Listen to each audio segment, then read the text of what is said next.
Voy. O'zim xohlaganimdek bo'libdi. Ozgina garbinkasi bor edi. O'sha olib men tekis chiroyli burun qilib qo'yishibdi.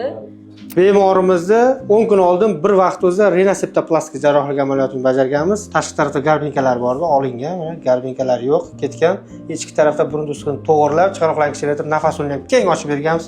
Holatingiz qanaqa? O'ziga yoqyaptimi? Birinchi nafas olishga qiynalardim. Burun to'sig'i qiyshiq edi. Shuni hisobiga qattiq kislorod yetishmovchiligi, uni oqibatida asabiylik, fokus yo'qligi, uyqu yaxshi emasligi, ko'p allergiya va yillar davomida shunaqa bo'lgandan keyin уже bu holat to'g'rilashga qaror qildik va Farhod akaga murojaat qildik.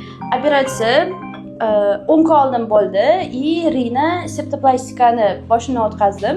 Hozir splintlarini, shu bilan birga leykoplastlarni oldik. Men o'zimni burnimni shu yoshga chiqib birinchi marta his qilib, mazza qilib nafas olganimni o'sha bilyapman. Bu uchun Farhod akaga rahmat. Anesteziologlar yaxshi edi. Anesteziologlardan ko'nglim to'ldi. Undan tashqari narkozda hech narsani sezmadim. Undan keyin ham, operatsiyadan keyin ham menda og'riqlar bo'lmadi. Operatsiyadan keyin ozgina ish bo'ldi, lekin ular ham tez o'tib ketdi. Shu uchun agar sizlarni ham burun to'sig'i qiyshiqligi yoki burunga aloqador qanaqa muammolar bo'lsa, bemalol kelinglar, Farhod akaga ishonsanglar bo'ladi. Tavsiya qilaman. Burnimni holatini endi oynada ko'ramiz. Voy.